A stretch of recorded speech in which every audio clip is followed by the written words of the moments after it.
এক মহিলা mermaid show দেখাচ্ছিল, তখনই সে দেখতে পেল তার স্বামী ও সন্তান অন্য মহিলার সাথে ঘুরতে এসেছে। সে দেখতে পেল ওই মহিলা তার স্বামীকে কিস করছে। তারপর ওই মহিলা তাদেরকে পিছু করে এবং তার পরিচয় জানার জন্য, কিন্তু মহিলা দেখার আগেই ওরা তিনজন গায়েব হয়ে যায়।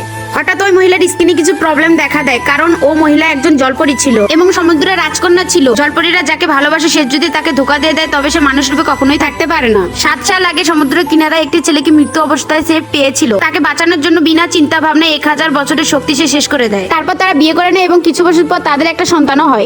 প্রথম ছেলেটি মেয়েটির সাথে অনেক ভালো ব্যবহার করতো এবং অনেক ভালোবাসতো। একদিন ওই মহিলা দেখতে পেল তার স্বামী এক্স গার্লফ্রেন্ডের সঙ্গে ডিনার করছে। এটা দেখার পর সে ভিতর থেকে অনেক ভেঙে পড়ে, কিন্তু তার ছেলের জন্য সে যেতে পারছে না, কারণ তার ছেলে অর্ধেক মানুষ আর অর্ধেক সামুদ্রিক। সেটি খুব স্পেশাল ছিল, সেজন্য অনেক খাবার তার জন্য বিপজ্জনক ছিল, কিন্তু তার ছেলেও তাকে একটুও সম্মান করতো না। তারপরও তার ছেলে রক্ষার জন্য সে তার সঙ্গীদের কাছ থেকে আরো 7 দিন সময় চেয়ে নেয়, যাতে সে সব কাজ শেষ করতে পারে। প্রতিদিন একটু একটু করে তার মৎস্যকন্যা রূপ বাইরে চলে আসছে। সে সমুদ্রের দিকে যাচ্ছিল, হঠাৎ সে দেখতে পেল তার স্বামী তার গার্লফ্রেন্ডের সঙ্গে বিয়ে করছে। সেখানে তার ছেলে উপস্থিত ছিল এবং সেও তার নতুন মাকে স্বাগতম জানাচ্ছে। হঠাৎই সেখানে তুফান সৃষ্টি হয়। সে বুঝতে পারে সেখানে তার ভাই চলে এসেছে। বন্ধুরা, পার্ট 2 দেখার জন্য আমাদের চ্যানেলটি লাইক করে সাবস্ক্রাইব করো।